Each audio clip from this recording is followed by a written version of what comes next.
खुलुमबाय आङो सिबिरानि ब्रह्म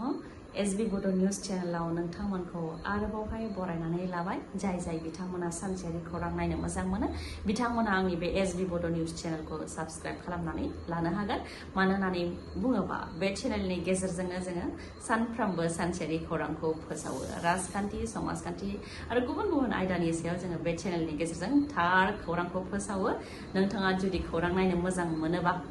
बे चेनेलखौ साबस्क्राइब खालामनानै लानो हागोन तिनसुकियानि काकपथाराव थानाय आर्मी केम्पआव आल्फाया गाग्लोबदों रिपर्टनि बायदिब्ला खावसे घन्टा आल्फा आरो इन्डियान आर्मीनि जवाननि गेजेराव गावलायनाय जादों जेराव गंब्रै रकेट प्रपेल्ड ग्रेनेड फायार खालामदों आल्फानिफ्राय लोगो गोबां गावलायनायबो जादों मोनानि 12:30 समाव बे गावलायनाया जानो मोन्दों होननानै मिथिहोदों जायजों इन्डियान आर्मीनि 3 जवानफोरा जोखोमबो जानो गोनां जादों उनाव एडिशनेल फोर्स फैनायनि उनाव आल्फाया खारलांनो गोनां जादों मिथिहोनाय बायदिबा आल्फाया मिनि ट्राकजों दुमदुमा फारसेनिफ्राय फैदोंमोन बेनि उनावनो आर्मी केम्पआव गावग्लुंफैदों उनाव अरुणाचल प्रदेश फारसे खारलांफिनदों इन्डियान आर्मी केम्पनि 15 किल'मिटार गोजानाव आल्फाया लानानै फैनाय गारिखौ दैनि जिङाव मोननो हादों जेराव गारियाव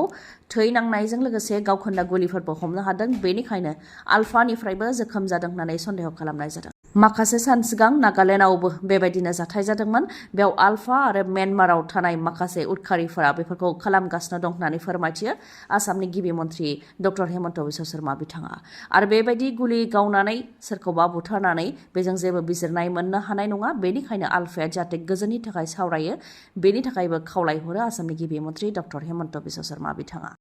BPFनि MLA चरण बर'आ आसाम केबिनेटनि मन्थ्रिनि बिबान मोननो हागौ BPFआ BTC सोरखाराव फैनायनि उनावनो मन्थ्रिनि बिबान मोननो हागौ बे बेलायाव आसामनि गिबि मन्थ्रि डक्टर हेमन्त बिश्व शर्मा बिथाङा बुंथिदों दि आसाम केबिनेटआव मोनसे मन्थ्रिनि मासि लांदां जानानै दं आरो बे मन्थ्रिनि मासियाव गोदान MLAआ समायखिरा लानो हागौ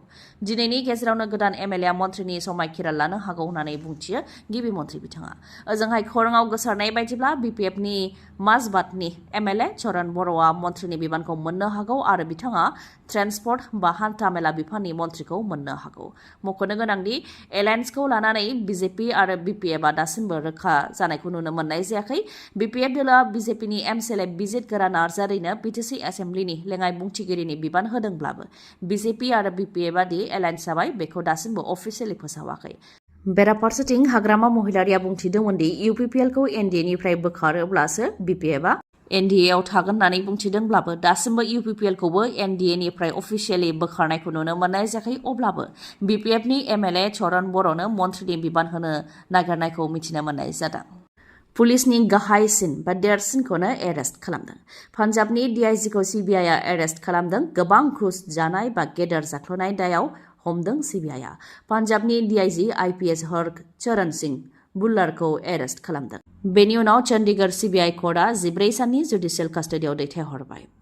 IPS अफिसार हरचरण सिंह बुल्लारखौ एरेस्ट खालामनायजों लोगोसे सासे दालालखौबो एरेस्ट खालामदों CBIआ 8 लाख रां दाबि खालामनायनि दायावनो एरेस्ट खालामनाय जादों स्क्रेप डिलारनिफ्राय गोजाम पुलिस केसखौ अरायनि थाखाय गैया खालामनो बा फोजोबनो थाखाय 8 लाख रां दाबि खालामदोंमोन IPS अफिसार बिथाङा बेनि उनावनो सोलो खालामनानै IPS अफिसारखौ हमनायजों लोगोसे दालालखौबो हमदों बेनि उनाव DIGनि चंडीगढ़आव थानाय न'आव रेड खालामहैदों जेराव न'निफ्राय कौटि 5 कौटि नोगोद रांजों लोगोसे गोबां हा-हुनि फोरमान बिलाइ हमनो हादों आरो बेसेन गोसानि गहेना पातिफोर हमनो हादों बेनि अनगायैबो गांसे डायरिबो हमनो हादों जाय डायरियाव DIGआ गोबां सुबुंफोरनिफ्राय दानमोनफ्रोमबो रां बोखांनाया सोराङाव फैदों केदारनाथ थानसालियाव आदानि ग्रुपआ एडभान्स टेक्न'लजिजों रपवे बानायगोन रपवेनि गेजेरजों 8निफ्राय 9 घन्टानि लामाखौ 36 मिनिटावनो मोनहैगोन 12.9 किल'मिटार जानथाइनि रपवे जागोन बे रपवेनि गेजेरजों समायखौ रैखा खालामनायजों लोगोसे बेनो बुहुमनि रैखाथि गोनांसिननि मादाव मोनसे रपवे जागोन होननानैबो मिथिहोदों सनप्रयागनिफ्राय केदारनाथखौ फोनांजाबगोन खेबसेयाव 35 दावबायारिफोरखौ लांनो हागोन जेराव घन्टासेयाव 1800 दावबायारिफोरखौ बे रपवेनि गेजेरजों लांनो हागोन फोरमायथिनो गोनांदि केदारनाथ थानसालियाव बोसोरफ्रोमबो 17 लाखनिफ्राय 20 लाख सिबियारिफ्रा थाङो जुदि बे रपवे जाफुङोबा सिबियारिफोर बा दावबायारिफोरनि थाखाय गोबां मुलाम्फा गोनां जागोन मानोना बेजों समखौ रैखा खालामनो हागोन बाक्सानि निकासियाव दुंहाव थासारि जानायजों लोब्बा थानाय सा 19खौ सिनायनो हानाय जाबाय आरो बेनि मादाव 4खौ एरेस्ट खालामनो हानाय जाबाय। फोरमायथिनो गोनांदि बाक्सानि निकासियाव थानाय डिस्ट्रिक्ट जोबथेसालियाव जुबिन गार्गखौ बुथारनाय बा थैनाय केसजों लोब्बा थानाय शामकानु महन्त, सिद्धार्थ शर्मा आरो 3 गासै 5खौ जेब्ला जोबथेसालियाव लानानै फैदोंमोन अब्ला गोबां दुंहाव थासारि जादोंमोन। पुलिसनि गारिखौ अर सावनानै होनाय, खौरांगिरिनि गारिखौ अर सावनानै होनाय, लोगोसे पुलिस आरो खौरांगिरिनि फारसेथिं अन्थाइ खुबैनाय बेफोरबायदि जाथाय जादोंमोन। बेराफारसेथिं पुलिसाबो रायजो राजानि सायाव लावथि सिबनाय आरो गुलि गावनाय बेबायदि मोनसे दुंहाव थासारि जादोंमोन। जायनि जाहोनाव थासारिखौ सामलायनो थाखाय बाक्सानि माखासे जायगाफ्राव इन्टारनेट बन्द'बो फोसावनो गोनां जादोंमोन आरो 163 BNSS नि सिङाव माखासे हेंथाबो फोसावनो गोनां जादोंमोन। दा बेफोर गासै जाथायजों लोब्बा थानाय सा 19खौ सिनायनो हानाय जाबाय होननानै मिथिहोदों आरो सा 19नि मादाव 4खौ एरेस्ट खालामबाय होननानै फोरमायथिदों। सा 19नि मादाव रमेश आली, केदार आली, सलेमान आली, नुरुल आलम, महिदुल इस्लाम, मुस्ताफा आहमेद, सफिदुल आशिक,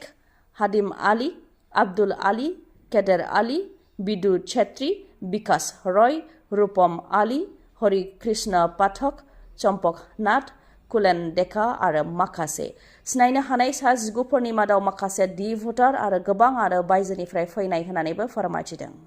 जुबिन गार्ग थैनाय केसनि बिजिरनाय नागिरनानै आसुआ आसामनि दाब दाब जायगायाव गोख्रोङै धर्ना होनाय हाबाफारि लादों। लोगोसेनो दुलाराय बर' फरायसा आफादाबो बिजिरनाय नागिरनानै माखासे जायगायाव धर्ना लादों। ओजोंहाय फरायसाफोराबो इउनिभार्सिटि कलेजफोरावबो जुबिन गार्ग थैनाय जाथायनि बिजिरनाय नागिरनानै गोख्रोङै आसाम सोरखारनिसिम दाबि दैखांनायखौ नुनो मोननाय जादों।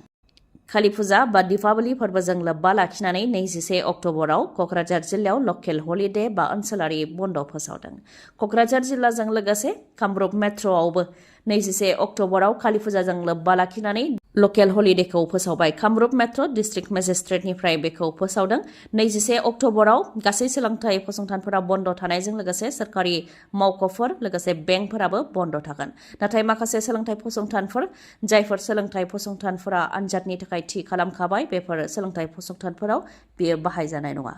नोंथांमोननि थाखाय गोजोनथाव खौरां। बङाइगाव आइ हस्पिटालाव नोंथांमोनहा गोबां मेगननि डक्टरफोरखौ मोननो हागोन, जेरै डक्टर आशराफुल आलम, डक्टर मेघाली शर्मा, डक्टर रुमि दास बिथांमोनखौ मोननो हागोन। कम्पिउटारनि गेजेरजों केटारेक्ट सार्जारि खालामनायनि राहा दङ, जायनि गेजेरजों सुथेनाय गैयालासे सानाय गैयालासे गोख्रैनो फाहामनायखौ मोननो हायो। असिटिनि गेजेरजों डायबेटिक रेटिनोपैथि, ग्लौक'मा, हाइपारटेनसिभ रेटिनोपैथि, CSR आरो इन्जुरिखौ नायनो हायो। मेगननि गुबुन गुबुन जेंनानि फाहामथायखौ बङाइगावनि आइ हस्पिटालाव नोंथांमोनहा मोननो हागोन। बुकिंनि थाखाय 6900949900 बे जानबुं नाम्बाराव खौरां लानो हागोन। बङाइगावनि लवार आसाम हस्पिटालनि उल्था दिगाव थानाय बास स्टेन्डनि साखाथियावनो बङाइगावनि आइ हस्पिटाला।